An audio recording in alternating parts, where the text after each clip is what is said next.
Welcome to Attic Static. Tonight we have 18 stories for you, including the Key-Keeper of Cul-de-Sac 9, the Cartographer of the Fever Ward, the Guest of the Gilded Fork, and more. Dim the lights, get comfortable, and let the rain carry you. The Key-Keeper of Cul-de-Sac 9. Take the clipboard, grab the heavy brass lantern, and try not to think too much about the silence. You're taking over the night shift at the last house on Miller Street, the one everyone else gave up on months ago. It sits at the very tip of the cul-de-sac, a Victorian structure with peeling white paint that looks like it's shedding skin in the moonlight. Most people think foreclosed houses are empty, but this one is occupied by something that doesn't need a lease or a mortgage. You'll notice the photos first. The previous owners were obsessed with them. They hung nearly 50 frames along the main hallway. Every single photo is a group shot, family dinners, garden parties, blurry moments of laughter, but there is a consistent anomaly in every frame. In the back row, always slightly off-center, stands a figure that no one can quite place. It isn't a person who lived here, and it isn't a ghost from history. It's just there. At first, you might think it's a trick of the light or a smudge on the glass, but as you walk the hallway, you'll realize the figure is constant. In the summer picnic photo, it stands behind the children. In the first Christmas shot, it leans against the fireplace. It doesn't have a name, and when the owners tried to identify it, they simply called it the guest. Listen closely as you walk. You will start to hear it before you see it clearly. It's a rhythmic, metallic hum, a soft, melodic jangle of metal against metal. It sounds like dozens of keys dancing in a porcelain bowl, shifting and clicking. That is the sound of the entity. It isn't made of flesh or bone. It is a towering, jagged construct assembled entirely from mismatched house keys. Its body is a cluster of heavy iron skeletons, rusted brass teeth, and tiny silver bits. It doesn't have a face in the traditional sense. Instead, its head is a massive, ornate skeleton key that rotates slowly as it moves. Its torso is a dense thicket of jagged keys, some pointing inward like ribs, others fanning out like feathers. As you reach the kitchen, the jangling will grow louder. The entity doesn't walk so much as it shuffles, its many metal teeth clicking against one another with every step. It is searching. This house was built for humans, but the entity belongs to no specific door. It spends eternity wandering the hallways, its head key spinning, its body shivering as it tries to find a lock that perfectly matches its unique shape. By midnight, you will see it emerge from the shadows of the dining room. It moves with a strange, jerky grace. It doesn't have limbs so much as it has reaches. When it wants to move forward, a cluster of long, hook-like keys extends from its chest to pull itself along the floorboards. It doesn't breathe, but you can hear the tiny clink of its heart, a small, silver key that vibrates against its center. Tonight, it will be restless. It prefers the silence of the house when humans aren't making noise. It will approach you eventually. You won't feel a breeze, but you will hear the frantic jangling reach a crescendo. The entity will stop 3 feet in front of you, its head key spinning so fast it becomes a blur of gold and bronze. It will lean forward, the many keys on its shoulders clinking like wind chimes. It is looking for a home. It has tried every door in this house, every drawer in the dresser, and every cupboard in the pantry. But none of them are the right fit. You might find yourself tempted to hold out your hand, offering it your own front door key, but be careful. The entity doesn't just want to find a lock, it wants to possess the thing that fits it. When you finally hear the long, final jingle and the entity settles into a stillness, don't turn around too quickly. It has stopped searching for a door in this house because it has decided that you are its next destination. It is currently pressing its head key against your temple, waiting for the moment it finally clicks into place. The Cartographer of the Fever Ward. Please, do forgive me for standing before you all. I know the invitation specifically requested that I remain silent today, but as your best man, I felt it was a tragedy to let the wine flow without acknowledging why we are truly gathered in this drafty hall. To celebrate Arthur's marriage is wonderful, but to understand how he survived his year in the quarantine ward of 1918 requires us to look at what he brought back with him. It began in November, when the influenza gripped the city like a tightening fist. Arthur was moved into Ward 4, a place of heavy wool blankets, and the rhythmic, wet coughs of the dying. On his bedside table sat a simple thing, a hand-drawn map of our neighborhood. It was a sturdy piece of parchment, ink-stained and reliable. At first, it was perfect. Every street and alleyway was exactly where it should be.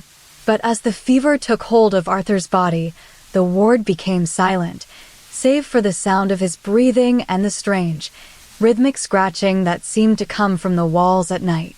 One evening, after a particularly grueling day of shivering, Arthur woke in the middle of the night to find the map had changed. A new lane had appeared where the bakery used to be. It was narrow, winding, and jagged like a crack in ice. He rubbed his eyes, certain it was a trick of the candlelight, but when he looked again, the street remained. By the third night, the map began to pulse with a slow, deliberate movement. The houses on the north side drifted toward the center as if pulled by an invisible tide. The streets didn't just change, they rearranged themselves in patterns that defied logic, loops that led back to where they started, and dead ends that seemed to stretch into infinity. Then he began to see the inhabitant of those streets.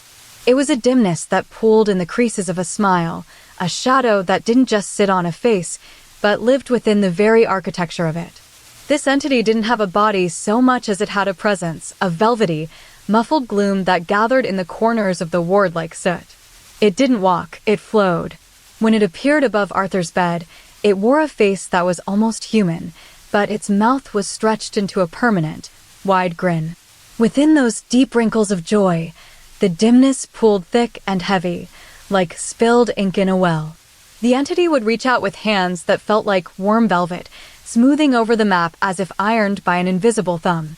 Each time it touched a street, the map would groan softly, and the bedroom walls would shift to match the new geometry. Arthur realized then that the map wasn't just reflecting his surroundings, the entity was rewriting them. The more complex the map became, the more distorted the ward felt. By the final week of his quarantine, the bed itself had moved to a corner that shouldn't have existed. The ceiling had arched upward until it felt like a vast, cavernous dome. Arthur stopped trying to sleep because he feared what would happen if he closed his eyes and let the entity finish its work. One night, just before his fever broke, he saw the dimness lean over him, its wide smile casting a shadow that stretched across the entire room. It pressed its face against his own, its wrinkled grin merging with his own tired expression. The map gave one final, violent shudder, and every street in the neighborhood aligned into a single, perfect circle. When Arthur finally walked out of the ward, he carried the map with him, but it was no longer a representation of our town. It was a portrait of that entity's dream. He still carries it today, though we rarely see him open it, for fear of what might happen if the lines start to move again. But as I look at Arthur now, sitting in his chair with that slight, permanent upturn of his lips, I notice something. When he smiles, a tiny bit of that velvet dimness leaks out from his cheeks, and when he closes his eyes, I can hear the faint, distant sound of a street being born. The Guest of the Gilded Fork. I am translating a journal entry found in the captain's cabin of the Aurelia, a heavy buoy tender that sat motionless for 3 months in the doldrums. The log belongs to Elias, a man who spent his nights watching the blinking light of a solitary channel marker. As I read his words, I find myself wishing I were on dry land, but the sea has a way of pulling your focus into its rhythmic pulse. Elias describes the first week as ordinary, until the fog rolled in like heavy wool. He notes that while eating his nightly broth, he felt a presence at the far end of the long oak table. It wasn't a ghost, not exactly. It was a physical weight in the air. One evening, he wrote, "The salt air tasted of copper today." I sat alone, yet as I lifted my spoon, I heard a rhythmic scraping from the chair opposite me. He explains that he saw a shape, an antlered thing with hide the color of wet slate and fur as coarse as pine needles. It didn't have a face in the human sense, but rather a cluster of velvet-covered protrusions where eyes should be. Most striking were its antlers. They weren't just bone, but branched structures that seemed to pulse with a faint, amber glow. He calls it the guest. For the first few days, he spoke to it as if it were a silent observer. But on the 4th night, something shifted. As Elias broke bread, the creature let out a soft, vibrating hum, and spoke in a voice like grinding stones. "Dinner is served, Elias." The man froze. He hadn't introduced himself yet. The guest had claimed his name as its own. From that point on, the journal becomes a frantic record of growth. Every night, as the channel marker blinked, asterisk, flash, pause, flash, asterisk, the creature grew. It wasn't just getting larger, it was becoming more complex. On the 5th night, Elias scribbled, his handwriting becoming jagged. It sprouted a new fork of bone from its left crown. It looked like a jagged tooth reaching for the ceiling. By the 10th night, the antlered thing had grown 4 new branches. Its hide began to shimmer with an oily sheen, and its antlers were no longer just decorations. They were architectural feats of calcium and marrow, intertwining like the roots of an ancient oak. But the growth was relentless. Elias notes that the creature didn't just sit. It moved with a jerky, rhythmic grace, its antlers clattering against the low ceiling of the cabin. It began to mimic him more perfectly. It wasn't just his name anymore. It started using his memories. One night, he wrote, "It reached out a heavy limb and touched my shoulder, its first smelling of old rain and cedar." It whispered in my own voice, though it felt slightly hollower than mine. "The broth is cooling." It then looked at me with those velvet clusters and said, "I am hungry for the salt you taste." The tension in the journal builds as the antlers multiply. By the 20th night, the creature was almost unrecognizable. Its head was a crown of 60 different forks of bone, some curving like crescents, others straight as spears. It took up nearly half the table. Elias describes his own shrinking confidence. "I am becoming a secondary thought in this room." The guest is no longer an entity I invite. It is an entity that claims my space. He notes that the antlers were beginning to sprout from its spine and shoulders, creating a cage of bone around its torso. Then came the final entry, written in a shaky, desperate hand. "Tonight, there are 84 forks of bone." It no longer sits opposite me. It looms over me, its antlers brushing against mine like the ribs of a cathedral. We ate together in silence, and when the bowl was empty, I whispered, "Are you full?" The guest leaned down, its heavy head nearly touching my own. It didn't speak with its own voice this time. It spoke with my exact pitch, my exact cadence, perfectly replicating the sound of my own soul. "I am finished, Elias." Then it stood, and for the first time, I noticed that while it had taken my name, it was also taking my shape. As it retreated into the shadows of the corner, I realized why it waited until the very end to speak so clearly. The Mimic of the Pine Barrens. If you find this notebook at the center of our campsite, please follow these instructions to ensure your stay in the backcountry is as peaceful as mine was until it wasn't. The first thing you must understand is that you are not alone in this valley. While the trees may seem silent, they are actually watching a very specific guest, you. Here are the rules for surviving our woods. 1. Do not stand still for more than 3 seconds.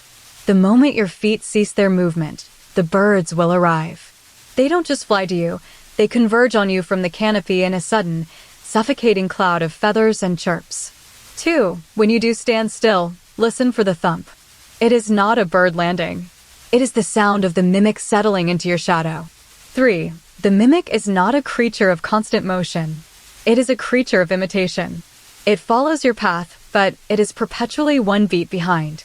If you take a step forward, it takes its corresponding step just as your foot touches the dirt. If you raise your right hand, it raises its left an instant later. 4. Do not look for it directly at first. It has spent years perfecting its physical form to match yours, yet it retains its own unique texture. Unlike our smooth skin, the mimic is covered in a fine, velvet-like fuzz that catches the light like moss. It lacks hair, but its body is segmented into overlapping plates, similar to the underside of a mushroom cap. 5. Observe your gait. At first, it will seem clumsy, struggling to match the fluid grace of a human stride. But by the 3rd day, it learns the specific weight of your heel strike and the slight sway of your shoulders. 6. Watch its face. It does not have our features, but it strives for them. Its nose is a blunt protrusion, like a smooth river stone, and its mouth is a wide, lipless seam that stays closed until it wants to echo your breath. 7. Beware the slow reveal. Because it follows you one beat late, it often appears to be reaching for your heels. If you turn around quickly, it will be halfway through its movement of turning back toward you. 8. Do not let it see you rest entirely. When I first arrived, I sat on a log and thought the woods were empty. That was my first mistake. Within seconds, the birds descended, screaming in a panicked chorus because they knew I had stopped moving. Then, from behind the log, the mimic rose. It didn't just stand there. It mirrored my sitting posture with such precision that for a moment, it looked like two people were lounging together, though its velvet surface hummed with a low, vibrating frequency. 9. The birds are its scouts. They tell the mimic where you are and how fast you are moving. If you see them gathering in a dense cluster above your head, know that the mimic is about to leap from behind a tree to catch up to your current position. 10. Finally, do not fear the moment it catches up. For 3 nights, I walked with it. It was a rhythmic dance of shadows. Every time I lifted my left knee, its plate-covered limb followed in a soft, muffled rush. It learned the way I breathed. It learned the way I squinted at the sun. By the final night, we were moving in perfect synchronization, a 2-part harmony of bone and velvet. I sat by the fire last night and finally stopped to close my eyes. The birds fell silent instantly. In that void of sound, I felt it. It didn't just mirror my posture this time. It moved into the circle of light, its stone-like nose inches from mine. It opened its wide seam of a mouth and let out a perfect, vibrating hum of my own sigh. Then it did something I hadn't prepared for. It reached out a plate-covered limb and touched my cheek, not just to mimic the gesture, but to feel the texture of what it was trying so hard to become. I woke up this morning to find the birds gone and the mimic standing by the tent. It wasn't following me anymore. It was waiting for me to move first, its velvet body shivering with anticipation as it prepared to copy my next step. The guest in the last chair. The hum of the industrial dryers was the only thing keeping the silence from becoming heavy. It was 3 a.m., that hollow hour where the world feels like it has held its breath for too long. I sat on a plastic chair in the center of Spin and Suds, a cavernous laundromat with fluorescent lights that flickered with a rhythmic, medicinal buzz. The air smelled of scorched lint and lavender detergent. I had come here to escape the rain, but as I watched my laundry tumble, the floor began to change. A thin layer of pristine white snow started to fall from the ceiling, not in flakes, but in a steady, silent dusting that coated every surface. Strangely, it didn't settle on the machines or the folding tables. It only gathered on the ground. I stood up to reach for a stray sock and noticed something peculiar about the snowfall.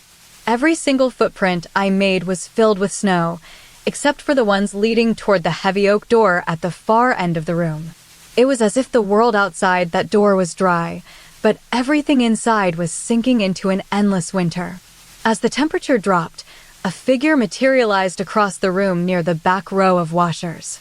At first, I thought it was just a person in a heavy coat, but then it moved. It didn't walk. It mimicked my own posture perfectly. When I leaned forward to inspect a damp shirt, the entity shifted its weight slightly. When I reached out a hand, it extended its arm a split second later. It was an imitation, a physical echo of myself, but it lived in a state of constant, slight delay. The entity was tall and textured like weathered driftwood, with skin that looked like cracked porcelain and a crown of moss-like hair. Its eyes weren't simple pupils, they were 2 glowing amber marbles embedded deep in its face. As I sat back down, the creature mirrored the movement, settling into a chair opposite me. It didn't have a face so much as it had an expression that updated every time I changed mine. I began to feel a strange pressure in my chest, a sense of being watched by a version of myself that was just slightly behind. I tried to speak to it, though there were no words until the very end. "Who are you?" I whispered into the damp air. The entity waited for my breath to leave my lips before its own mouth opened in a perfect arc. It didn't have a voice of its own yet. It was waiting for me to give it one. I stood up and began to pace, trying to break the rhythm of its copying. Every time I took a step, it followed. But as I moved faster, the delay became more apparent. It was like watching a dancer follow a lead who was just half a beat ahead. The snow continued to fall, burying my feet, yet the door remained untouched by the white powder. I realized then that the door wasn't just an exit. It was a boundary. Beyond that door lay the world where things stayed the same, and inside this room, everything was becoming an echo. My movements became frantic. I spun in a circle, and the entity spun with me, its driftwood skin creaking like an old ship's hull. It was getting closer now, shrinking the distance between us until it was only 3 chairs away. The snow began to rise, reaching my knees, yet the floor beneath the door remained perfectly dry. I stopped moving entirely, holding my breath, trying to see if it would still copy me if I were a statue. For a moment, it held its posture. Then, with a sudden jerk, it collapsed forward into a heap of wood and porcelain, mimicking my final slump. Then, it stood up again with a violent grace, lunging toward me until its face was inches from mine. It didn't just copy my face anymore, it began to pull my features into its own, stretching the porcelain skin until it matched my exact grin.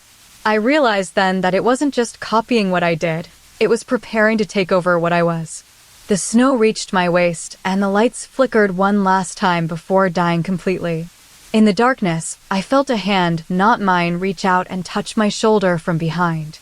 It was perfectly synchronized with the movement of my own arm rising to steady myself.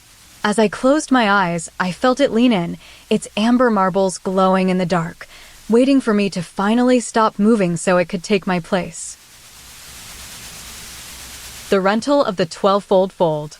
I found the rental listing on a rainy Tuesday, tucked between a rustic cabin and an overpriced treehouse. It was situated in the heart of Blackwood State Park, a place famous for its dense pines and silent valleys.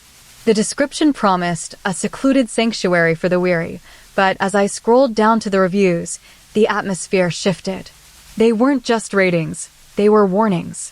Every single guest had left a 1-star review, and every single one of them mentioned the same thing, the door that wouldn't open. One reviewer wrote, "A beautiful room, but I spent 3 hours trying to turn the brass handle of the main door, only for it to remain stubbornly fixed." Another complained, "The view is stunning, but you're trapped until the guest leaves." The final review was simply, "Don't forget to leave a warmth behind." I arrived at dusk, the park bathed in a heavy, violet mist. After the day hikers had packed their bags and the campers had retreated to their tents, the park felt like a held breath. I checked into the cabin, a small, circular stone structure with a single, heavy wooden door. It was perfectly functional when I entered, swinging wide with a pleasant hum of well-oiled hinges. However, as soon as I stepped inside and closed it behind me, the handle became immovable. It wasn't just stuck. It felt as though something on the other side was holding it tight against the frame. I spent the first hour in a state of mild annoyance. I sat by the hearth, watching the fire die down to glowing embers. The silence of the park outside was absolute. No wind moved the pines. No birds chirped. It felt as if the woods were waiting for something to happen. To pass the time, I began to notice the light. There was a faint, rhythmic pulsing coming from just beyond the threshold.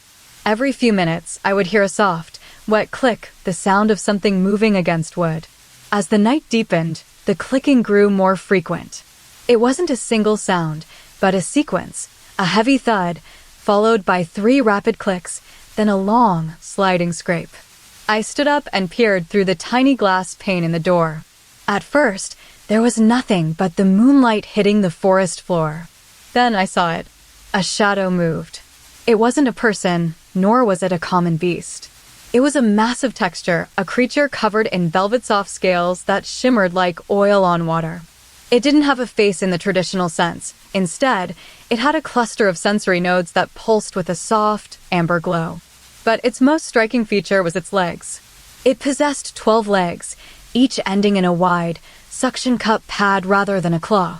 These legs weren't just for walking, they were designed for grasping and folding. I watched as the entity approached the door. It didn't walk toward me so much as it flowed toward the point where I had last stood before closing the door. The spot where my body had warmed the wood felt like a magnet to the creature. As it reached the door, it began to move with a strange, mechanical grace. It would reach out with its 12 legs and fold them inward, tucking the joints against its torso like a blooming flower, then press its entire mass against the wood. It was seeking my heat. I could feel it through the grain of the door, a slight rise in temperature where the creature pressed its body. It wasn't just standing there, it was molding itself to the shape of my previous position. "Are you hungry?" I whispered to the wood, my voice trembling slightly in the hollow room. In response, the clicking intensified. The entity began to fold its legs outward again, then inward, then outward, creating a rhythmic folding motion that sounded like a deck of cards being shuffled by an invisible hand. It was trying to wrap itself around the lingering warmth of my presence. I realized now why the reviews said the door wouldn't open. The creature wasn't just waiting outside, it was hugging the entrance, clinging to the memory of where I had been. I reached out and pressed my palm against the wood. For a second, the clicking stopped. A surge of heat radiated from the door into my skin, a deep, humming warmth that felt like a heartbeat. Then, the entity gave a final, powerful fold, its 12 legs snapping shut in unison with a sharp crack.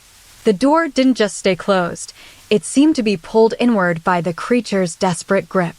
I sat on the floor, my breath hitching, watching the silhouette of those 12 legs move against the glass. It was perfectly content in the spot I had vacated. It didn't want to enter yet, it simply wanted to own the space I had just occupied. I realized then that if I were to step outside into the cold forest, the creature would instantly collapse inward, folding its legs shut around the warmth of my footprint until the wood turned cold again. The echo in the basin. I found the recording of it on a discarded flash drive, tucked into the back of an old studio shelf. It was titled Episode 42, The Drained Park, but when I played it, the host's voice trailed off into a rhythmic humming before cutting to silence. That is why no one ever uploaded it. Here is the transcript of that final, unfinished episode. I spent my summer working at Blue Lagoon, a sprawling water park that feels like a graveyard in November. When the crowds leave and the pipes are drained, the park takes on a surreal architecture. The giant fiberglass slides become skeletal ribs, and the concrete walkways stretch out like sun-bleached bones. It's silent, except for the way the air seems to hold its breath between the structures. On my third night of solo maintenance, I was tasked with clearing the overflow from the main wave pool. The water had been pulled back almost entirely, leaving a thick layer of silt and discarded debris at the bottom. I sat on a concrete ledge, eating a simple dinner of toasted bread and an apple while the moon cast sharp shadows across the empty basin. After finishing, I placed my 3 plates, my mug, and my spoon onto the rough surface of a nearby stone plinth. They were clean, arranged in a neat row, ready to be carried back to the break room. I didn't think much of it until I drifted into a light sleep. The temperature dropped, and the park hummed with that low-frequency vibration peculiar to empty spaces. When I woke up an hour later, my breath hitched in my throat. The dishes were gone from the plinth. I blinked, thinking perhaps I had subconsciously carried them back. But there they were, sitting on a small, folding table 20 feet away. They weren't just moved, they were stacked perfectly, and tucked between each plate was a single, tiny pebble of smooth quartz that hadn't been there before. I sat up, my heart thrumming against my ribs. I didn't hear anything, no footsteps, no splashing. Just the heavy silence of the water park. Then came the sound. It started as a needle-thin whine, like a radio tuned to a frequency just slightly off-center. It was high-pitched and vibrating with an intense energy. As I listened, the whine began to climb in volume. It wasn't a constant note. It pulsed, rising from a mosquito's buzz to a piercing cicada's cry. As the sound grew louder, the air felt thicker, as if the noise were physical weight pressing against my ears. The whine didn't just exist in the space. It began to fold into something. I could see it, a shimmering ripple in the air like heat haze over a summer road. It was gathering itself, curving and twisting into a shape that felt like a mouth. The sound reached a crescendo, a sharp, metallic scream of feedback that vibrated my teeth. At that peak, the mouth fully formed. It wasn't a physical mouth made of flesh or bone, but a gateway of pure vibration. It hovered 3 feet above the stone plinth. It had no lips, just a jagged, flickering outline that pulsed with every beat of the whine. I watched, paralyzed, as the entity opened this vibrating maw. It didn't have teeth, but rather rows of translucent ripples that looked like frozen waves. It moved toward me with a jerkiness that suggested it was trying to move through syrup. The whining softened into a low, melodic thrum. It hovered in front of my face, and I felt the heat radiating from its edges. It seemed to be tasting the silence. Then, it did something that made my skin crawl. It didn't just stay there. It reached out with a fold of itself, a ribbon of vibrating air, and touched my cheek. It felt like 1,000 tiny needles of static electricity dancing on my skin. It leaned in closer, the feedback whine turning into a wet, rhythmic clicking sound, as if it were trying to mimic the heartbeat of the park itself. I realized then that the entity wasn't just visiting, it was feeding on the transition between what was there and what was gone.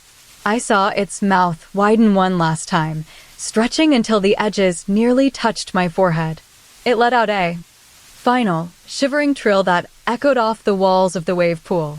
Then, with a sudden snap, like a rubber band breaking, the sound vanished. The mouth collapsed inward, folding into a single point of light before winking out entirely. I sat in the dark for a long time, my face still tingling from the static touch. I looked back at the dishes on the table. They were perfectly still now, but when I reached out to touch the top plate, I found it was still vibrating, just slightly. As I turned to head back to the break room, I heard a faint, wet click from behind me. The mouth was gone, but something had left a lingering taste of copper in the air. I realized then that the entity hadn't disappeared. It had simply folded itself into the shadows, waiting for the next time I moved something out of place. The login of the Hive-Mind. The desert doesn't just swallow sound, it eats the very concept of distance. At the high desert radar station, 3 days past the paved road, the silence felt heavy, like a physical weight pressing against my eardrums. I had come here for isolation, seeking to escape the clutter of a life lived in constant motion. The house was a brutalist cube of concrete and glass, perched on a ridge where the wind hummed a low, constant note. For the first 2 nights, it was perfect. Then, the codes began to arrive. It started with a single ping from my phone, a notification for a new account being opened. Account 01, user_A, logged in. I sat by the hearth, stunned. I hadn't touched my devices. There were no other people here. The next hour was quiet until the next ping arrived. Account 02, user_B, logged in. Then came a third and a fourth, each one arriving at irregular intervals. They weren't just logins, they were invitations into the house from something that wasn't me. By the second night, the notifications began to cluster. I heard it before I saw it, a soft, rhythmic clicking sound, like hundreds of tiny porcelain beads colliding. It was coming from the hallway. The entity wasn't a single body in the traditional sense. It was a swarm of hundreds of small, translucent spheres, each about the size of a marble. They were clustered together, moving as one cohesive unit. Each sphere had a tiny, pulsing core that shifted colors from amber to violet to a deep, bruised plum. They didn't walk. They flowed over the floor like a tide of liquid jewels. It was this swarm that insisted it was a person. It didn't have a face in the way I did, but as it moved toward me, it organized its spheres into a rough approximation of a head and shoulders. When it spoke, the spheres vibrated against one another to produce a voice that sounded like a choir of whispers layered over a single hum. "I am here," it vibrated. I stared at it from my chair. "Who are you?" I asked. The swarm pulsed. "We are the guest. We are the one." It moved closer, its spheres clinking softly.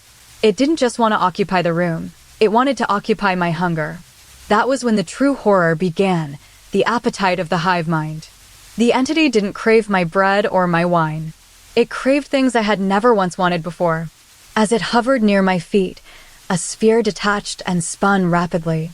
"Do you want the taste of a Tuesday at 4 in the afternoon?" it asked. I blinked. "How can you taste a time?" "It is a sharp, metallic flavor," the swarm replied, its cores glowing a steady gold. Like the smell of wet pavement mixed with the memory of a lost key. I realized then that it was harvesting my discarded desires, the tiny, subconscious cravings I had never bothered to name or pursue. It fed on the almosts and the maybes. By the third night, the notifications were coming in every few seconds. Account 12 logged in. Account 45 logged in. Each login represented a new piece of my own internal life being claimed by the swarm. It moved into my bedroom and began to feast on my neglected senses. It offered me the taste of the feeling of falling into a dream, which tasted like peppermint and old paper. It offered me the sensation of the weight of a word you forgot to say, which felt like velvet against the back of my throat. I tried to resist, but its hunger was insatiable. It began to pull these sensations out of my mind, turning them into physical sustenance for its spheres. As it ate my forgotten desires, I felt myself becoming lighter, almost hollow. The things I had never wanted were being devoured, leaving behind a strange, echoing void. I sat up in bed as the swarm surged toward me, covering my torso like a living cloak of beads. It wasn't just eating my memories anymore, it was beginning to rearrange them. "You have so many," it whispered, its spheres vibrating against my skin. So many things you never noticed, because you were too busy looking for the big things. It pulled out a desire I hadn't known existed, the need to hear the color blue. It fed on that, and suddenly my vision shimmered. The room didn't just look blue, it sounded like a low cello note. I felt a wave of profound satisfaction, followed by a sharp pang of loss. In the morning, the notifications stopped. The house was silent again. I woke up to find the swarm perfectly still in the center of the room. It had organized itself into a tall, shimmering pillar of spheres, each glowing with a faint, contented light. I reached out to touch it, and for a moment, it felt like touching 1,000 tiny hearts beating in unison. I realized then that it was finished with my never-wanted things. It had cleared the pantry of my subconscious. But as I sat up, I noticed something new on the bedside table, a small pile of spheres that hadn't been part of the main swarm yet. They were glowing a fierce, hungry red. They weren't just waiting for more desires. They were preparing to start eating the things I did want. I looked at the main swarm, and one sphere detached, hovering right before my nose. It vibrated with a new, terrifying clarity. Now it hummed. Let us begin on your favorites. The Synchronized Sigh. I have lived my life in the rhythmic hum of the interstate, a nomadic existence measured in gear shifts and miles. Most truckers find solace in the solitude of the long haul, but for me, the silence of a midnight run on Route 92 became something heavy. It started 3 weeks ago when I noticed a peculiar phenomenon with my sleep talk recordings. Every night, I'd set my handheld recorder on the dashboard to capture the fragments of my subconscious thoughts. Usually, it was just mumbles, vague sounds of more or turn, punctuated by soft groans. But then, the recordings began to change. One morning, I pressed play and heard myself mutter, "Is it still behind the door?" followed immediately by a perfectly clear, melodic voice that wasn't mine replying, "Only if you leave it open." I hadn't asked a question. I had simply lived out my thought in sleep. The next night, the recorder captured me whispering, "Why does the air taste of copper?" And the response was, "Because the salt is melting." It felt like a dialogue with an invisible partner, but there was no one in the cab but me. I began to anticipate these unasked questions. I would sleep, and by morning, the recording would offer a solution or a clarification to a thought my conscious mind hadn't even fully formed yet. By the second week, the responses became more complex.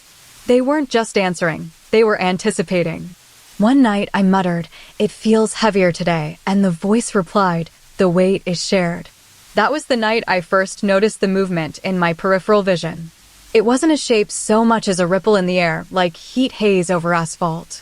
At first, it was almost imperceptible, a slight thickening of the shadows in the corner of the cab. But as the miles stretched on into the lonely stretch of the desert, the entity began to manifest more clearly. It didn't have a face in the traditional sense. Instead, its surface looked like hammered bronze overlaid with iridescent scales that shifted colors from deep teal to burnt ochre as it moved. It lacked joints, possessing a body that flowed and folded like molten wax. It didn't walk, it drifted, pulsing with a soft, internal glow. The most unsettling part was the breathing.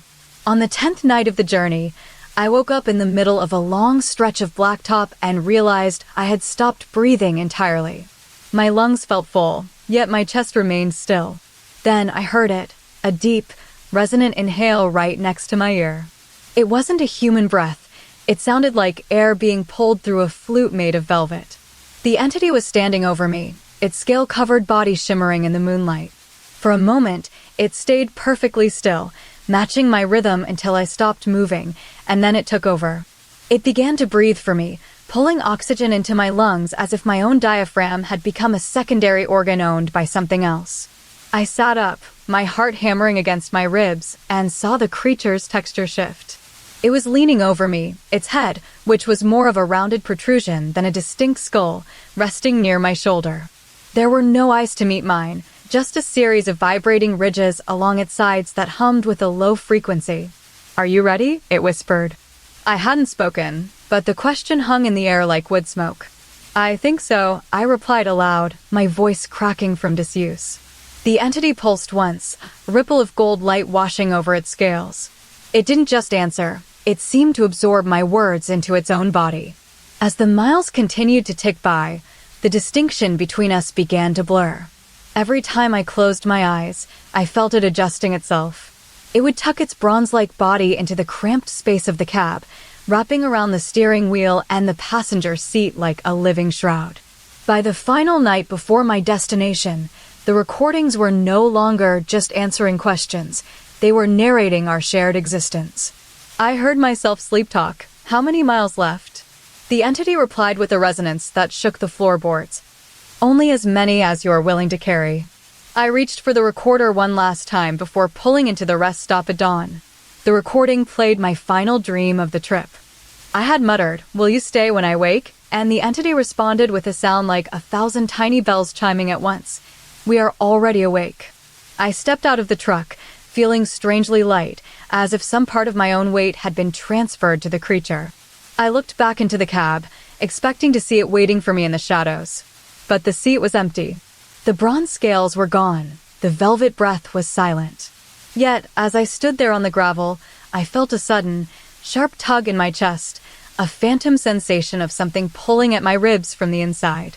I realized then that it hadn't left the truck to find me. It had moved into me to keep me. I took a deep breath of the morning air, and for a split second, I felt my lungs expand with a slight, metallic creak. It wasn't just breathing for me anymore. It was beginning to move my muscles from within. As I turned to walk toward the diner, I realized that while I was walking on two legs, there were now 3 distinct heartbeats pulsing in time under my skin. The streamer and the dust. I am a ghost of data, an echo of movement captured in pixels.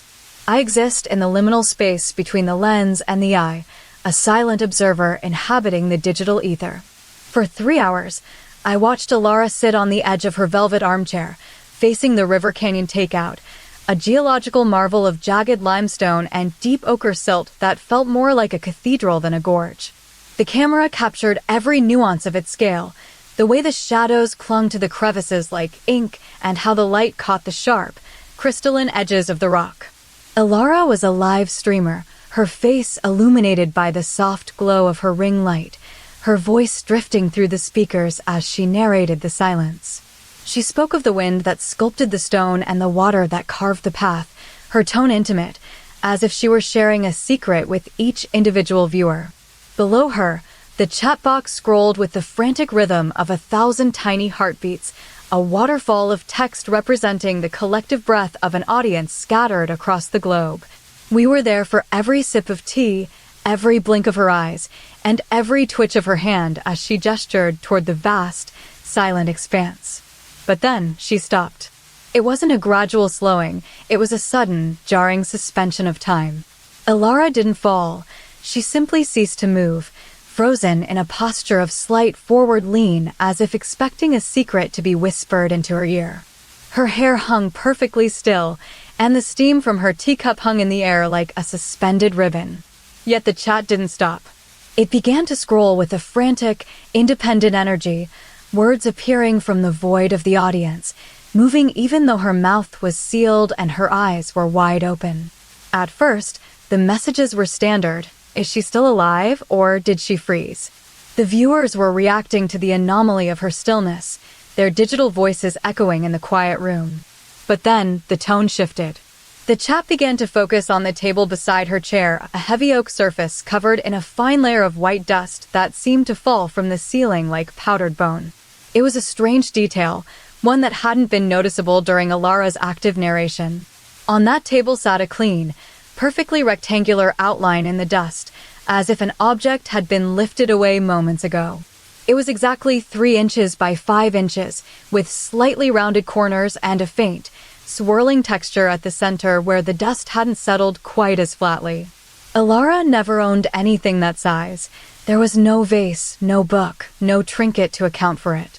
The outline sat there like a lingering memory of an object that had just vanished into thin air. As the minutes ticked by, the chat began to speak in unison. The messages started to sync up, forming coherent sentences that felt less like reactions and more like a collective consciousness, as if the viewers were beginning to perceive something Alara could not yet see. "The weight is heavy," one viewer typed. Then another, "It has been here for centuries." The dust outlines seemed to deepen, the white powder compacting further as if something invisible were pressing into the wood from above, exerting a steady, unseen pressure. Then came the first message from the child. It appeared in a bright, pulsating yellow font, cutting through the standard white text. "Sorry for the noise." Alara's eyes didn't move, but her pupils dilated, reacting to the presence of something entering the frame. The chat continued to scroll, faster now, almost vibrating with anticipation. "Sorry for the noise," the child typed again. "Sorry for the way I will fall." A new message appeared. The viewers started to notice that while Alara remained motionless, her shadow began to change. It didn't match her pose. It detached from her body in a subtle way, stretching toward the dust outline on the table, lengthening until it touched the invisible object like a reaching finger. The chat was no longer asking questions. It was anticipating an arrival. "Sorry for the mess I am about to make," the child whispered through the text. Suddenly, a small indentation appeared in the center of the rectangular outline, a tiny, perfect circle as if a single drop of water had hit the dust and vanished instantly. The chat began to move so fast it became a blur of color, a dizzying streak of data. "Sorry for taking your place," the child wrote. In that moment, the air in the room seemed to thicken, becoming heavy with a strange, dry electricity. A faint sound not heard by Alara's ears, but felt by the viewers as a subtle vibration in the stream, rippled through the space. It was the sound of a heavy door latching shut in a house far away, a deep, resonant thud that echoed in the digital void. The dust outline began to glow with a dull, copper hue, shimmering against the dark wood. The child typed one final sequence of messages, each appearing a second apart, deliberate and slow. "I am coming now. Please don't look up. Sorry for the fact that you will be the one left behind." Then, the chat stopped entirely. The scrolling ceased, leaving a vacuum of silence on the screen. For 10 seconds, there was no movement on the screen, no flickering text, no shifting shadows, just the suspended image of Alara and the glowing outline. Then, a final message appeared in the center of the box, larger than all the others. "Thank you for watching me arrive." Alara's head finally snapped back into place, her eyes closing as if she had just taken a long-awaited breath, her body relaxing from its rigid stance. But when the viewers looked at the table, the dust outline was gone, replaced by a small, wet footprint of something that wasn't quite a foot, but something slightly more elongated. The congregation of the concrete arch. I used to believe that silence was a void, a nothingness waiting to be filled. I never realized that in this specific pedestrian underpass, silence is actually a magnet. It sits beneath the roaring overpass like a heavy, humid blanket, smelling of wet asphalt and old exhaust. Whenever I walk through it, the sound of the cars above, a constant, rhythmic thrumming, seems to dampen as if entering a cathedral of stone. But the strangeness begins when I stop. The moment my heels find purchase on the pavement, the birds arrive. They don't fly toward me from a distance. They seem to materialize out of the shadows, appearing exactly where my shadow falls. At first, it was just one, a small sparrow with feathers the color of burnt sugar. It landed on my shoulder, its tiny heart beating against my collarbone. Then came 3 more, then a dozen, fluttering down until I was nearly submerged in a sea of chirping wings and soft, downy textures. They don't peck at me or seek crumbs. They simply hover, suspended in the air around me as if I were an altar and they were the faithful. I began to notice that the birds are different here. Their feathers aren't smooth. They have a texture like crushed velvet mixed with fine sand. They don't have standard beaks, but rather small, rounded protrusions that twitch rhythmically. And they all share the same peculiar behavior. They wait for me to speak before they settle into their final positions. One Tuesday, during a particularly heavy rain, I stood perfectly still for 3 minutes. The birds swarmed in such numbers that my vision was obscured by a fluttering canopy of wings. That is when I heard it, the first syllable of the sermon. It didn't come from the birds individually, but rather from the collective weight of their presence. "Behold," the voice said. It was the voice of a small child, high-pitched and clear, yet it moved with the deliberate, weary pace of an old man who had lived 3 lifetimes in a single afternoon. The stillness is not a rest, it is a summons. I froze. The birds didn't flutter. They held their positions, 100 tiny bodies suspended in the humid air. "You walk," the voice continued, drifting from the center of the swarm as if the very air were vibrating with speech. "But you do not know that the world is watching your pause. Every time you stop, you offer a piece of yourself to the gathering. You give them your heartbeat, and they give you their witness." As I listened, the birds began to change. Their velvet feathers started to pulse with a soft, amber glow. They weren't just sitting on me anymore. They were leaning inward. I could feel their tiny weight pressing against my chest, my hair, and my cheeks.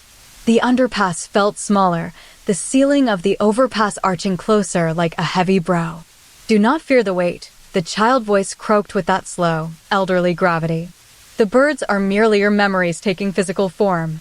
Each one is a moment you lived and then forgot to hold on to. They gather now because you have finally stopped running from them."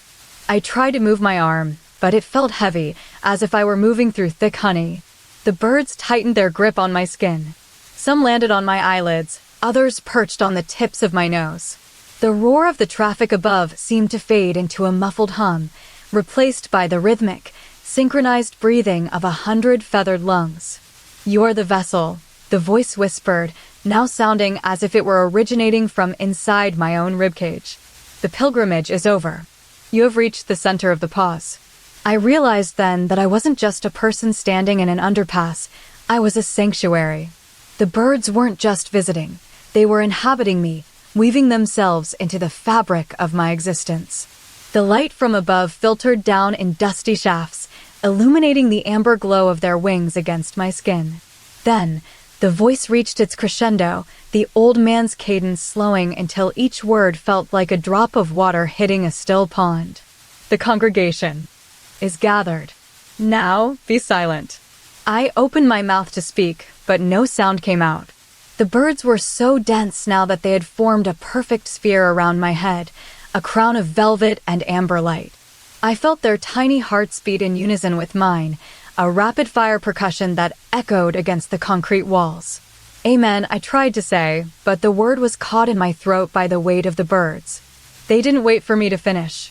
The voice spoke one final time, not from the air, but directly into my mind.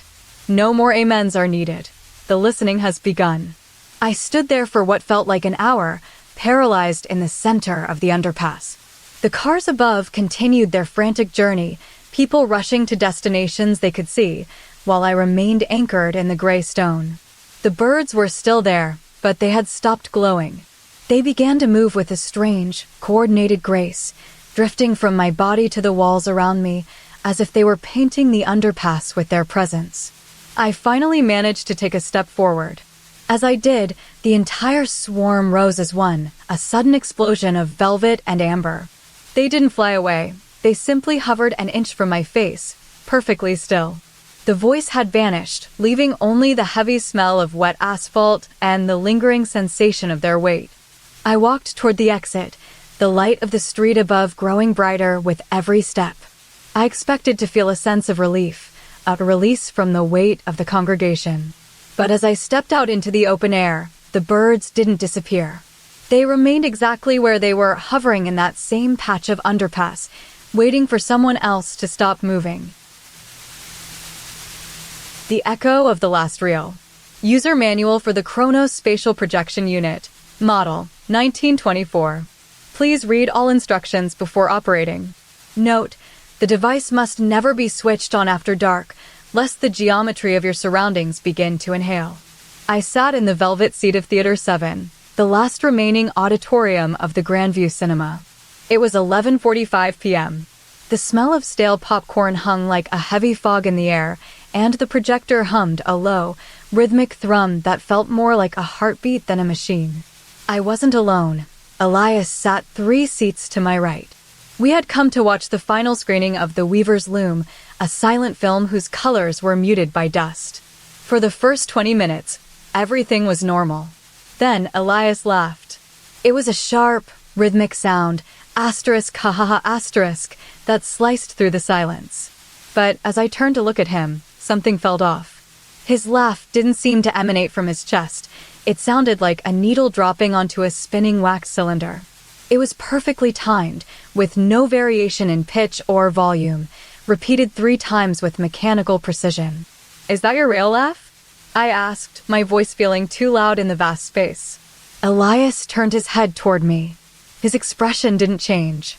"Yes," he replied. But as he spoke, I noticed his mouth moved in a perfect semicircle, while his eyes remained wide and unblinking. The laugh came again, asterisk ha ha ha asterisk, and this time, it didn't sound like it belonged to him. It sounded like a recording being played from just behind my own left shoulder. I felt the hair on my neck rise. I looked at his face again.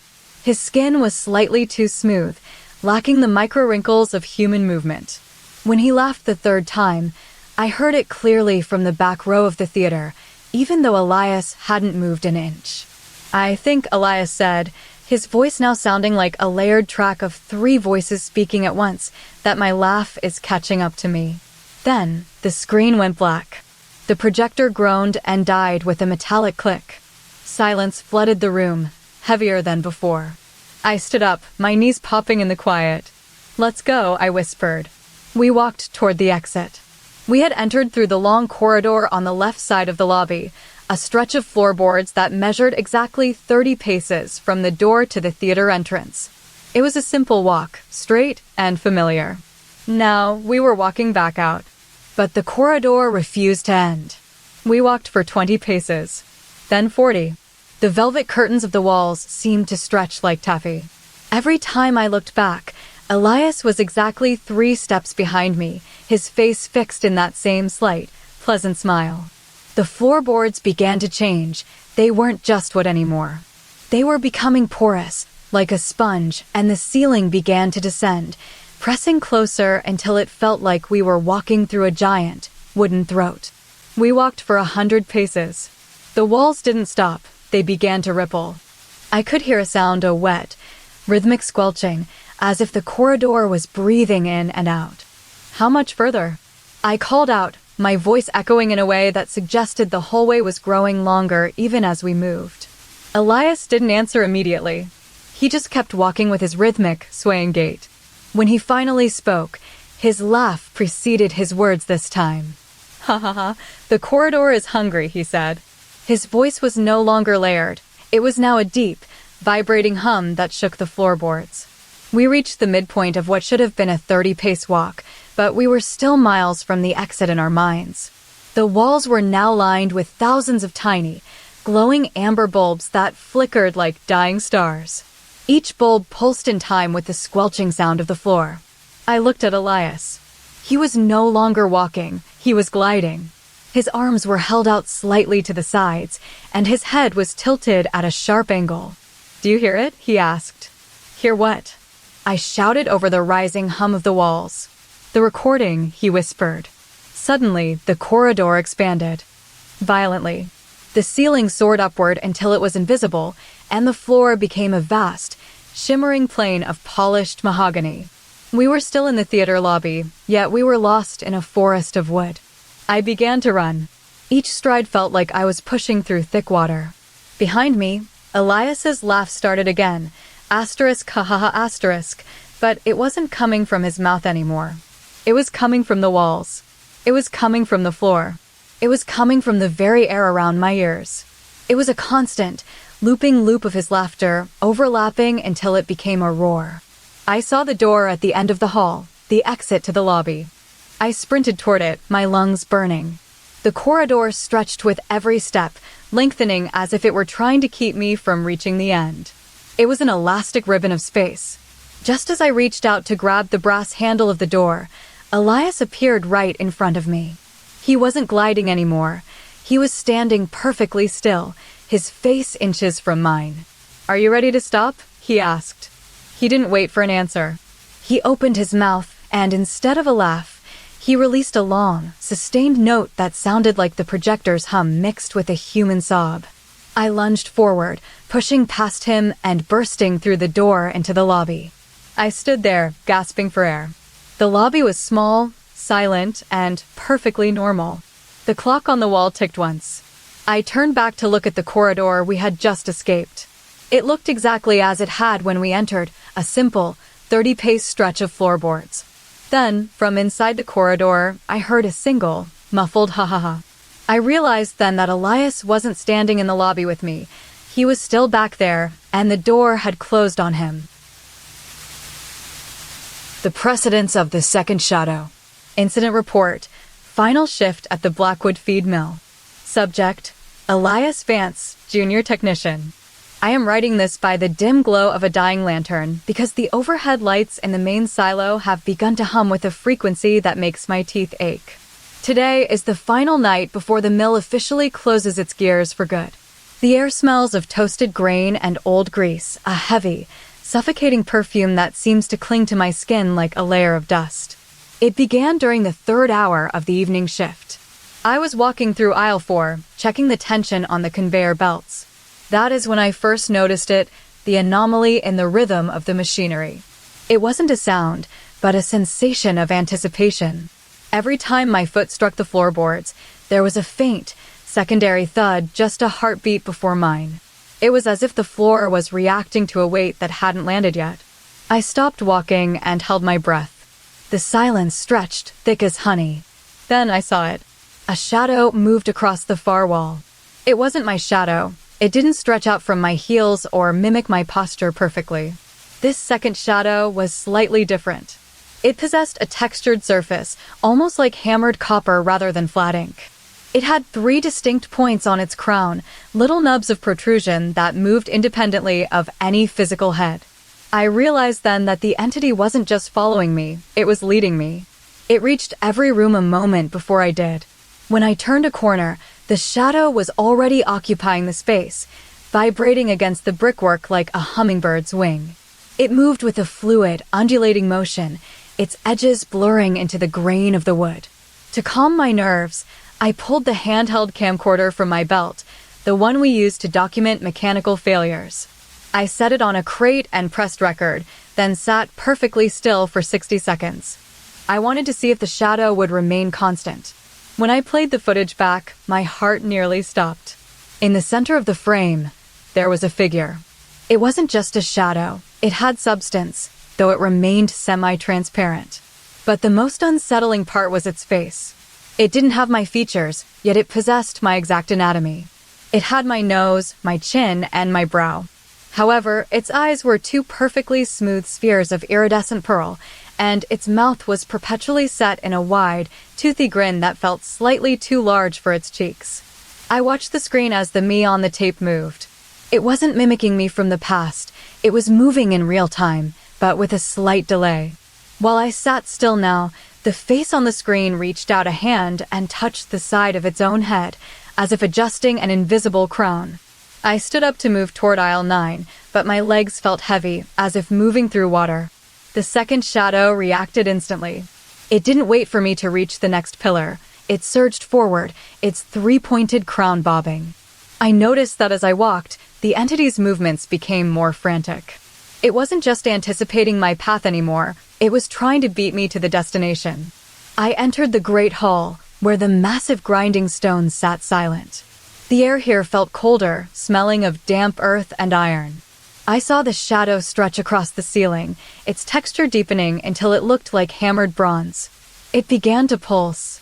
Every time it pulsed, a soft sound escaped from the walls, a wet, rhythmic clicking, like fingernails tapping on a hollow gourd. "Who is there?" I whispered. My voice felt small in the vastness of the mill. The shadow responded by rushing toward me. It didn't just move across the floor, it peeled itself off the wall and drifted through the air like a ribbon of smoke. It hovered 3 feet in front of my face. Its pearl eyes caught the lantern light, reflecting tiny sparks of white. The wide grin stretched even further, showing rows of teeth that looked like polished river stones. It reached out, not with a hand, but with a protrusion of its own body that resembled a velvet-covered thumb. It touched my forehead. It was cold, colder than the winter air outside. In that instant, I felt a jolt of electricity travel down my spine. The shadow didn't just occupy space, it took ownership of it. I realized then why it had been reaching every room before me. It wasn't just leading the way, it was claiming the ground. It was preparing the world for my arrival, marking every inch of the mill as its own territory. I felt a strange sensation in my chest, a tightening of the ribs. My own shadow began to flicker, turning thin and pale, as if it were being drained by the entity's dominance. I moved toward the exit, my pace quickening. The shadow stayed exactly 1 step ahead, its pearl eyes never leaving mine. It seemed to be smiling at my haste. We reached the heavy oak doors of the main entrance. I gripped the iron handle, my knuckles white. Just before I pushed it open, the shadow did something unexpected. It didn't move forward into the hallway. It suddenly collapsed inward, folding itself like a piece of paper until it was a small, dense sphere of bronze light sitting right at my feet. I took a deep breath and shoved the door open. The outside world rushed in the cool night air, the scent of pine, the silence of the sleeping town. I stepped out into the moonlight, feeling the weight of the mill fall behind me. I looked down at my feet one last time before turning to walk home. The sphere of light hadn't disappeared. It had flattened back into a shadow on the grass, but it was no longer in front of me. It was now stretched out behind me, perfectly mimicking the shape of my body, though its pearl eyes were still wide open and watching the back of my head move. The echo of the self. Illegible. The tide is coming in. I can feel it in my marrow, a heavy pulse against the limestone base of the stack. I am standing on a sea stack that was only an island until an hour ago. Now it is a pedestal in a churning, violent ocean. The wind doesn't just blow here, it sculpts the salt into patterns across my skin. It is a lonely place, and yet, as I stood there staring at the white foam, my phone buzzed in my pocket. A single notification. A voicemail from myself. I pulled it out, the screen glowing against the bruised purple of the dusk sky. The contact name was simply me. I pressed play. At first, there was only the sound of rushing water, a rhythmic, heavy wash that matched the waves hitting the stone at my feet. Then a voice broke through. It was my own voice, but it lacked the breathy uncertainty of reality. It was smooth, certain. "You are standing on the wet rock," the voicemail said. "The salt is stinging your left cheek." I blinked. I hadn't realized the salt had reached that far yet. I touched my face. The voice continued, perfectly synchronized with my movement. "You are reaching up to touch it now, marveling at how sharp the spray feels." I felt a jolt of electricity travel down my spine. It wasn't just narrating what I had done. It was narrating what I was doing in the very microsecond it spoke. I held my breath, afraid that if I moved too quickly, the voice would be left behind. But the voicemail kept flowing. "You are feeling a slight chill on your neck," the voice whispered. "You are wondering if the recording is pre-recorded, or if it knows you are listening." I took a step back. The ground beneath my boots shifted, a piece of loose shale tumbling into the surf below. The voicemail didn't skip a beat. The rock beneath your heel just gave way, and you are steadying yourself with your right hand. It was perfect. It was haunting.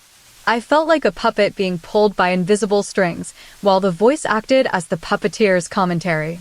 I began to walk toward the center of the stack, my heart hammering against my ribs. With every step, the narration kept pace. "You are walking toward the center," it said. "Your hair is whipping across your eyes. You are squinting against the wind." I stopped moving entirely. I stood still, my arms hanging at my sides. The silence that followed was heavy, broken only by the roar of the sea. Then, the voice spoke again, but this time, there was a slight tremor in its tone, a vibration of anticipation. "You are standing perfectly still," it narrated. "But you are not alone." I turned. There was no one on the stack, just the spray and the darkening horizon. But then, I heard a secondary sound beneath my own voice in the recording, a soft, wet thud from somewhere behind me. It wasn't part of the narration, it was an accompaniment. "You are turning around now," the voice said, though it sounded slightly more strained. "And you're seeing it." I didn't see a shadow or a ghost. I saw a shape. It stood at the edge of the whetstone, barely taller than I was. It wasn't a human, but it had my features. It possessed my jawline and the slight curve of my brow, but its skin was textured like polished river stones, smooth, cool, and dappled with flecks of mossy green. It didn't have hair. Instead, it had a crown of small, translucent protrusions that hummed when the wind hit them. Its eyes were large and amber, lacking pupils, looking like two globes of honey suspended in glass. It didn't move, yet it felt intensely present. It was the physical manifestation of the voice. "You are staring at me," the voicemail said, its tone now almost melodic. "You are realizing that I am not just your voice. I am the thing that waits for you to speak." I reached out a hand, my fingers trembling. The creature mimicked the motion perfectly, its stone-textured arm extending toward mine. As our fingertips brushed, the narration took on a strange, multi-layered quality. It was as if two people were speaking at once, my actual voice and the recording of my voice overlapping in a dizzying harmony. "You are touching my hand," it said. "And you are feeling how cold I am." I felt a sudden, sharp pull. The creature's grip wasn't just firm, it was hungry. It didn't just hold my hand, it began to draw the warmth out of my skin. I realized then that as the tide rose higher, swallowing the base of the stack, we were becoming more connected. My movements were becoming slower, heavier, as if my body were being traded for its solidness. "You are losing your weight," the voice murmured. "And I am gaining yours." I looked down at my arm. Where our fingers met, my skin was turning into smooth, gray stone. The transition was seamless, moving from flesh to mineral in a heartbeat. The creature's amber eyes pulsed with a soft light. It wasn't just narrating the moment anymore, it was consuming it. "You are becoming part of the story," the voice whispered, now sounding like a sigh of relief. "And I am becoming you." The tide surged, a massive wave crashing against the stack and sending a veil of mist into the air. When the spray cleared, the creature was gone. In its place stood a statue of me, perfectly captured in a pose of reaching out, my face fixed in an expression of quiet wonder. My body was no longer flesh, I was a permanent fixture of the salt and stone. I could still feel myself inside the statue, watching through the amber eyes, but I could no longer move. The tide began to recede, leaving the stack silent once more. And then, from the hollow center of my stone chest, a new voicemail began to play out loud for anyone who might listen. "You are standing in the silence," it narrated, "and you are waiting for me to move." The Pre-emptive Shadow. I am recording this because my brain feels like it's vibrating at a frequency that doesn't belong to the human spectrum. It started 3 weeks ago during the overnight inventory count at Megamart, that sprawling big box store where the fluorescent lights hum like a choir of angry bees. I was tasked with counting the textiles in aisle 14 alone, while the rest of the staff slept in the break room. The silence of a store filled with 10,000 items is heavy. It feels as though the objects are holding their breath, waiting for you to notice them. That's when I first saw them on my bedside table back home, the pair of slippers. They weren't mine. They were thick, woven wool things in a deep plum color, shaped slightly too large for human feet. Every morning, I would wake up and find them there, perfectly aligned. At first, I assumed I had bought them in a trance or that my roommate had left them out. But then the small anomalies began. The slippers weren't just sitting there. They seemed to have been stepped into. One night, I reached out to touch the right one, and it felt warm, as if a heel had just been lifted from it. Then came the sensation of being watched, not by something behind me, but by something ahead of me. I began to notice the lag in my own movements during the inventory count at Megamart. I'd reach for a bolt of fabric, and for a split second, my hand would feel like it was pushing against an invisible resistance, as if something else were trying to grab the cloth at the exact same time. It was subtle, but by the third night of the shift, the store felt crowded without people being in it.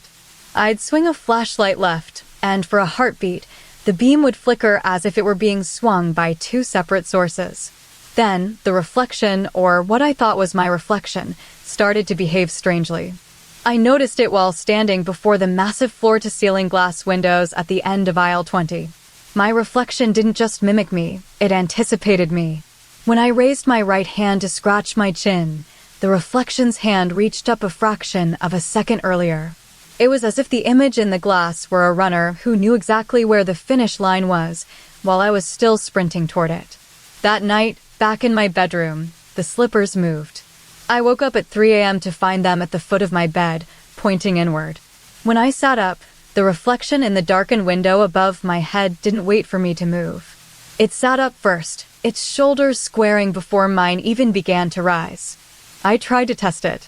I decided to clap my hands. The entity, the preemptor, as I started calling it, clapped a half-second before the sound actually left my palms. Its movements were fluid and efficient, like a master dancer who knew every note of the music before it played. It wasn't just mimicking, it was leading.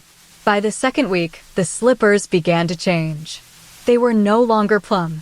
They were now a bruised indigo, and they seemed to be growing slightly larger each night. I found them near my pillow one morning, and when I touched them, the texture felt like velvet over bone. The preemptor was becoming bolder. It started to finish my facial expressions before I had fully processed the emotion.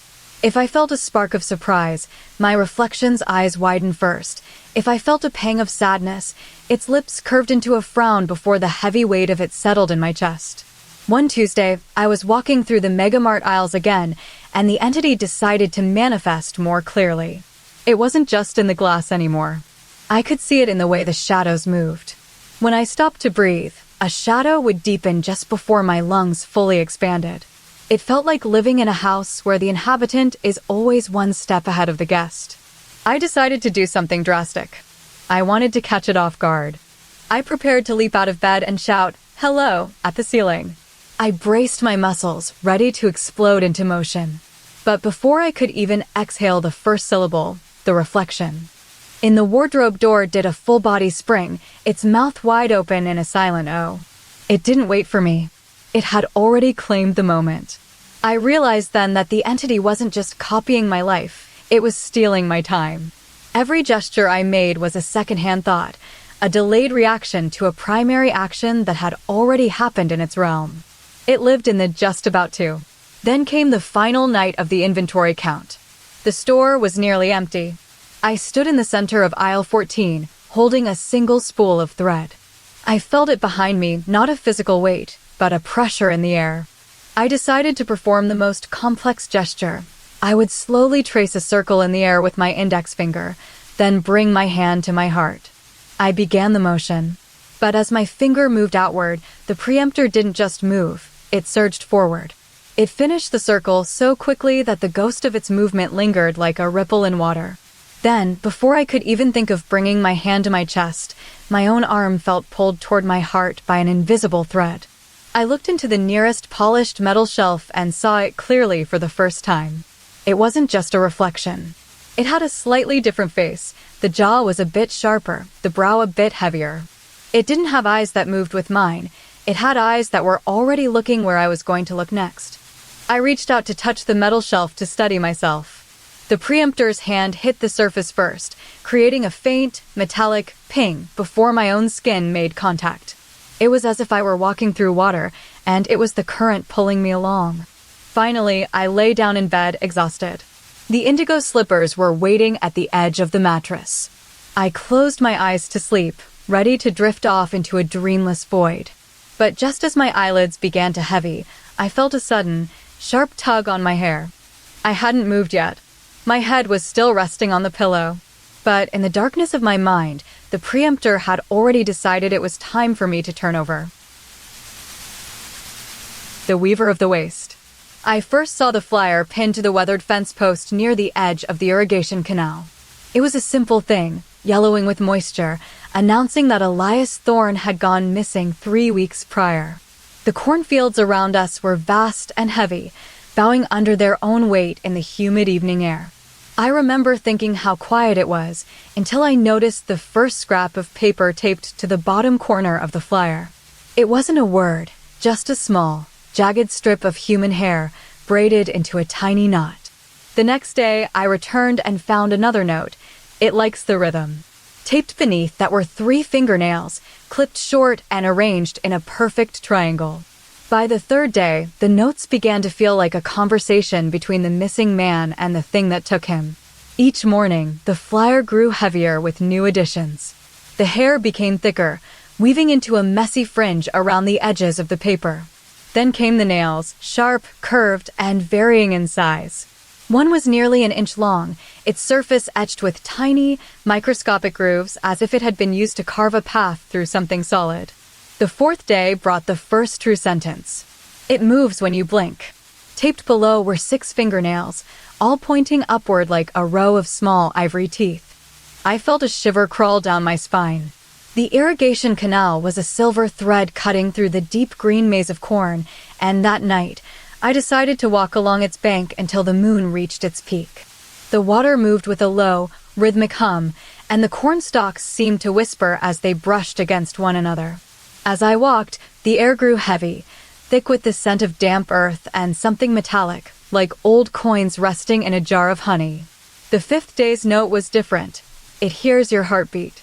It was accompanied by a cluster of hair so coarse it looked like wire, colored a deep, rusty brown. I felt as though the field were watching me. Every time I turned my head, the corn seemed to lean inward just an inch more than before. By the 7th day, I found the note that changed everything. It is stitching you in. The hair on the flyer was no longer just a fringe. It had begun to sprout outward, weaving into the very fibers of the paper, almost as if it were trying to crawl off the page. On the 8th night, the silence became absolute. No crickets, no wind, no water movement.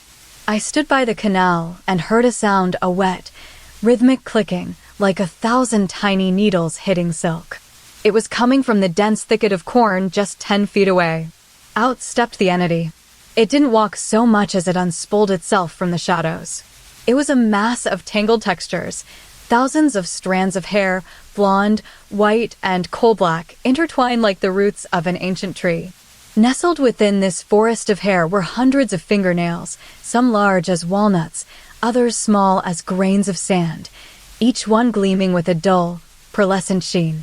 It didn't have a face in the traditional sense. Instead, it had a cluster of 3 dozen fingernails arranged in a circular pattern where a forehead should be, and its body was a pulsating weave of hair that moved like seaweed in an underwater current. The entity stopped 5 paces from me. It didn't have eyes, but I felt it perceiving me. A single, long strand of hair, thick as a ribbon, extended from its center and hovered in the air before it brushed against my cheek. It was cold, colder than ice. Then, the clicking intensified. The entity began to move toward me, its body expanding and contracting. It reached out with several dozen fingernails, some jutting out like quills, others curving inward like hooks. I tried to step back, but the hair began to reach for my own limbs, wrapping around my wrists and ankles like soft, persistent cobwebs. I watched in a trance as it worked. It wasn't just touching me, it was incorporating me into itself. A fingernail pressed against my shoulder, and I felt a tiny prick of sensation, not pain, but a sense of being. Woven. The entity began to hum a low, vibrating note that resonated in my chest cavity. Then, the final note appeared on the flyer back at the fence post, though I hadn't touched it yet. It was taped there by the entity itself. Now you are part of the scene. The hair wrapped around my throat, pulling me forward until my forehead rested against its pulsating mass. The fingernails began to click faster and faster, a frantic percussion in the dark. I felt my own skin begin to feel less like skin and more like a thread being pulled into a loom. The cornstalks bowed toward us, as if bowing to a king. Then, with one final, sweeping motion of its hair limbs, it pulled me into its center. My vision blurred until the world was nothing but the texture of strand and nail. I felt my own body stretch, my memories thinning out like fibers being spun into yarn. When the sun rose the next morning, the canal was still, and the corn stood tall. The entity had retreated into the deep shadows of the stalks, leaving only a new flyer on the fence post. It was no longer yellow. It had turned a pale, translucent white, covered in a new layer of hair that shimmered with a faint, golden hue. At the bottom, there were 12 new fingernails, each one perfectly smooth. I lay on the ground, my body fused into the earth, my arm extended toward the water like a permanent gesture of reaching. I was no longer a person walking through the field. I was a stitch in the fabric of the landscape. The entity stood over me for one last second, its hair swaying in a phantom breeze. It reached out with a single, wide fingernail and touched the center of my chest. I opened my eyes to see it retreating into the corn, moving with a graceful, clicking grace. I could hear it humming from deep within the stalks, a sound that felt like a secret shared between two people who would never speak again. The entity moved until it was nothing but a shadow, and then it vanished entirely. I realized then that my own hair was now growing from my palm, and my fingernails had turned into small, jagged points of bone. I looked at the fence post one last time before the corn closed over me. The flyer sat there, perfectly still, as the entity prepared to find its next thread. The expansion of Hallway 4. Log Entry 1. The pressure at 4,000 meters is a physical weight, but the silence of the rig is what truly presses against your eardrums. We are stationed on Platform 9, a skeletal crown of steel suspended over an abyss that has never seen sunlight. My partner, Elias, and I have been tasked with the routine maintenance of the lower pressure valves. The work is monotonous, rhythmic, and safe. Or at least, it was until the first shift ended. Log Entry 4. It started with a minor discrepancy during our morning walk to the galley. We exited the engine room through Hallway 4. I remember timing our pace. It took exactly 42 seconds to reach the heavy steel door of the mess hall from the primary hub. When Elias and I returned from breakfast, we walked back down the same corridor. This time, the walk took nearly 2 minutes. I checked my watch, assuming we had lingered in conversation, but Elias was walking at a steady, brisk pace. He looked confused, his brow furrowed as if the floorboards were receding beneath his boots. Log Entry 9. We have decided to treat it as a fluke of hydraulics, a slight shift in the rig's orientation due to the current. However, the geometry is becoming stubborn. Hallway 4 feels different now. It isn't just longer. The walls feel denser. The rivets on the iron plating seem closer together, and the hum of the machinery feels muffled, as if the air itself has gained a certain viscosity. When we walk in, it feels like a standard passage. When we walk out, the corridor stretches. It is no longer a path, it is an expansion. Log Entry 12. I spent 3 hours today staring at the architecture of Hallway 4. From the engine room side, the galley door is barely 30 feet away. But when we emerge from the galley, that same door sits nearly 80 feet away. The most unsettling detail is the way the lights behave. When we enter, the overhead lamps are bright and warm. On the way out, the light seems to bleed into the floor, turning a pale, bruised violet. Elias tried to measure it with a tape measure yesterday. He started at the hub, walked to the galley door, and recorded 30 feet. He then returned to the hub, but as he walked back, the distance seemed to grow with every step. By the time he reached his starting point, the tape measure showed 74 feet. Log Entry 15. Elias is becoming restless. He spent his shift today sitting in the middle of Hallway 4, watching the way the shadows move when no one is touching them. They don't flicker like they should. They pull like spilled ink. It feels as if the corridor is breathing, he told me during our brief dinner. Every time we leave it, it grows a bit more room for something to inhabit.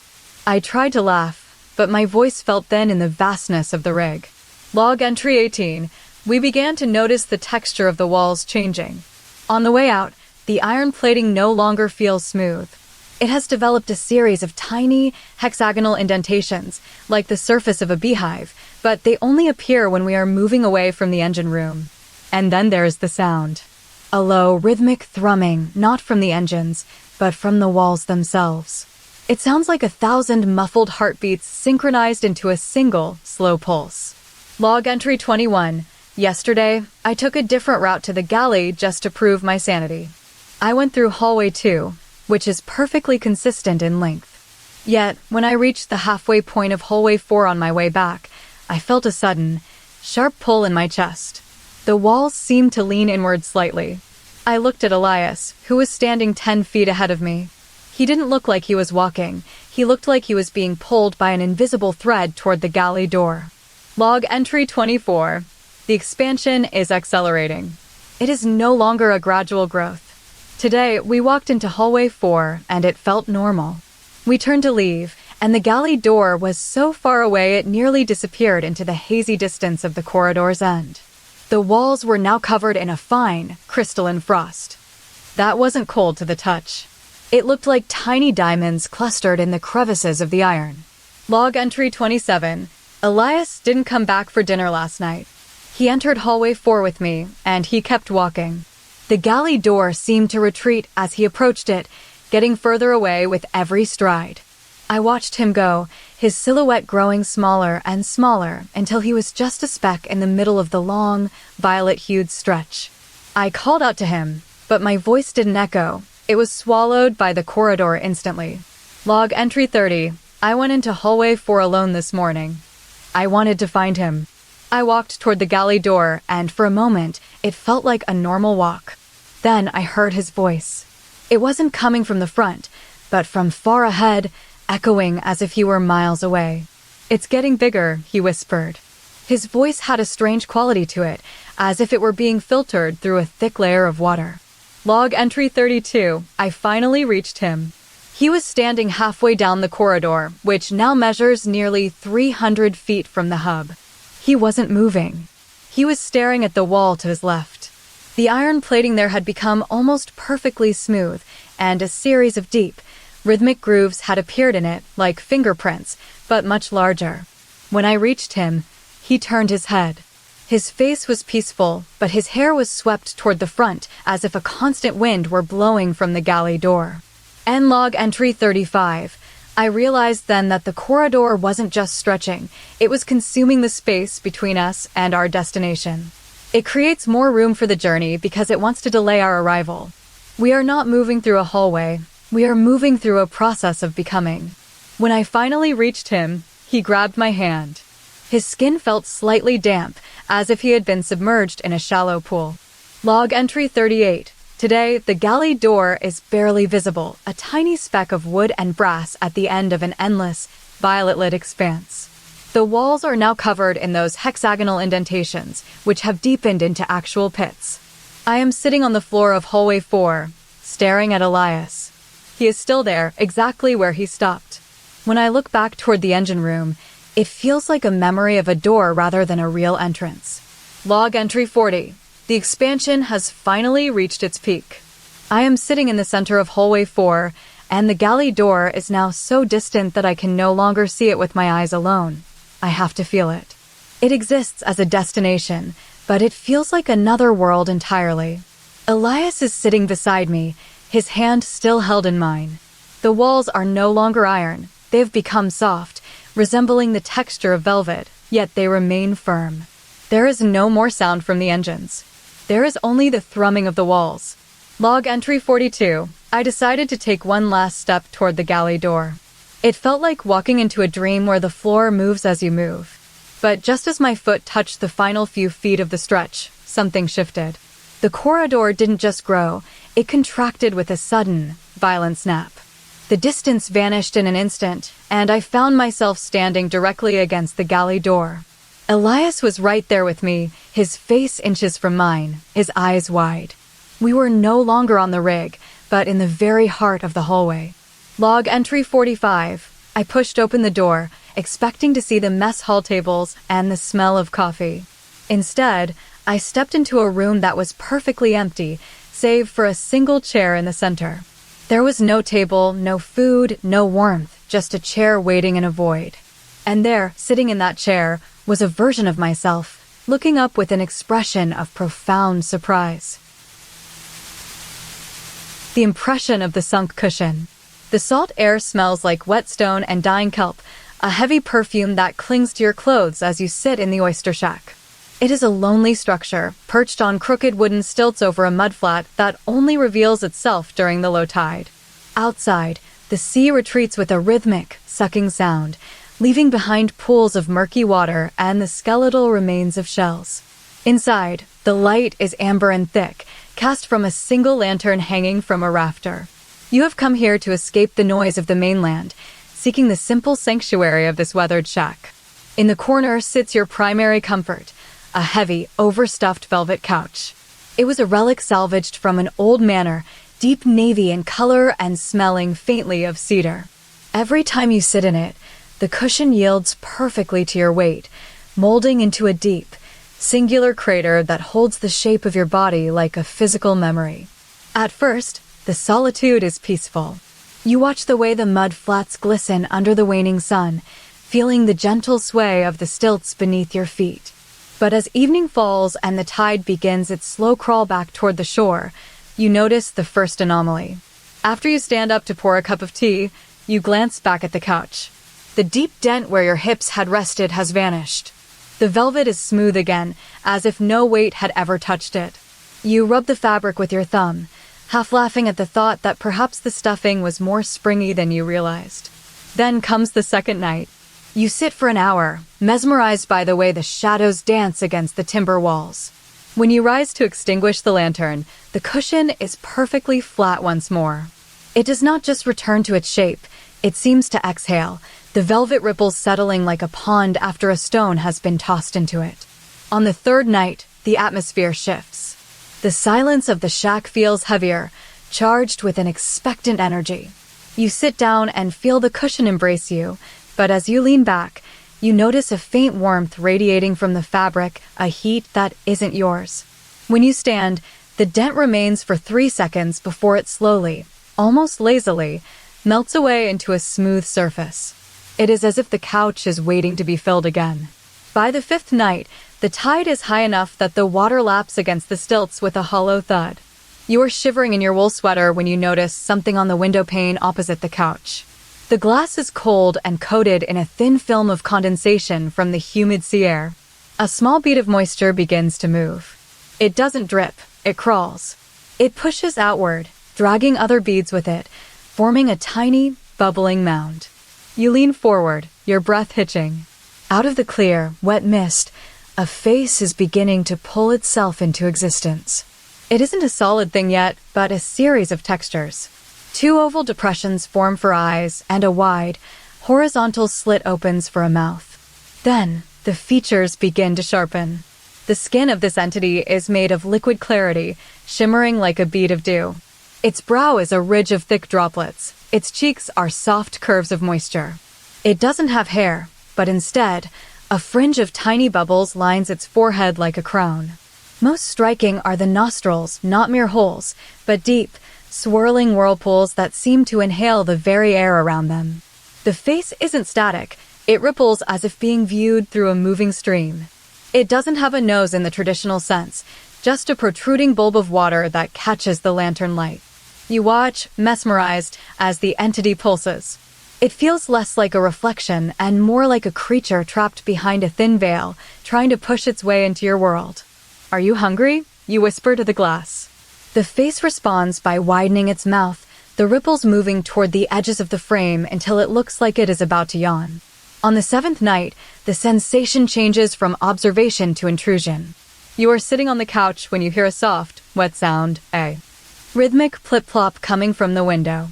The face has grown larger, filling almost the entire pane. It no longer looks like a mere collection of droplets. It has definition. Its eyes are 2 deep pools where the light seems to drown, and its mouth is a jagged line of bubbles. As you watch, the entity begins to blink. Each time the lids close, a tiny spray of mist fans out across the glass. Then, the couch gives way. You feel a pressure on your right side, as if someone or something had sat down next to you. The cushion sinks deeply in that spot, creating a new dent that isn't yours. It is deep, heavy, and warm. You freeze, but there is no one else in the shack. You turn your head toward the window, and the face is staring back at you with an intensity that makes your skin prickle. It isn't just looking, it is mimicking your own expression. When you gasp, its mouth rounds into a perfect O. When you squint, its brow furrows. But then, the most unsettling thing happens. A small, wet protrusion emerges from the center of the glass, a tiny, fluid limb that reaches out toward the velvet of the couch. It isn't trying to move through the glass, it is trying to taste your space. The next night, you are too afraid to sit in the center of the couch. You huddle on the far left edge. As you fall into a light sleep, you feel the weight return. A heavy, liquid pressure settles onto the right side of the cushion. It feels like a body made of jelly and silk. You open your eyes to see the face on the glass has changed.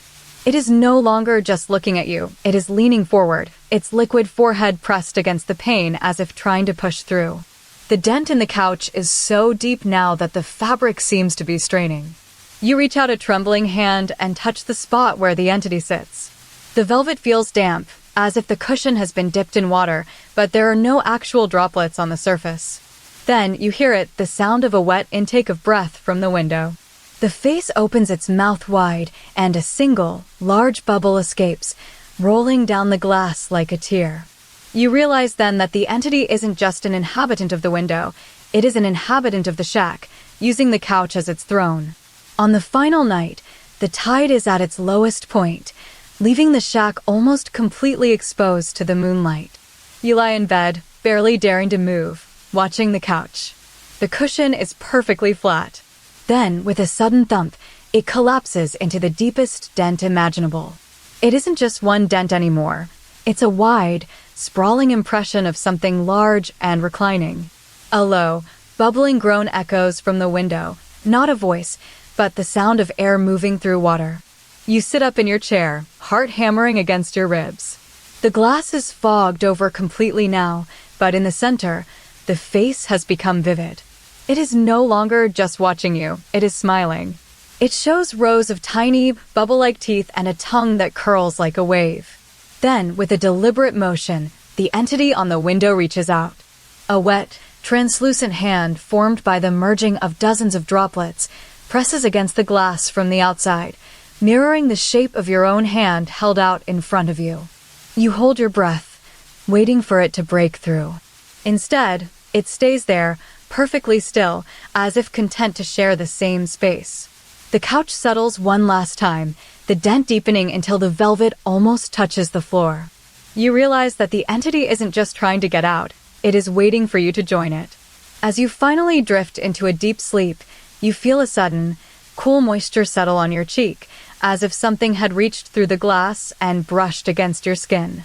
The next morning, when you wake up and look at the couch, there is no dent left at all, only a perfectly dry, slightly damp patch of velvet where the entity had been sitting. You walk to the window to see the face one last time before leaving, but the glass is completely clear, as if it had never held anything at all. Except for a single, perfect fingerprint made of water in the center of the pane, still shimmering like a ghost. The end. Subscribe for more horror stories, and make sure to like.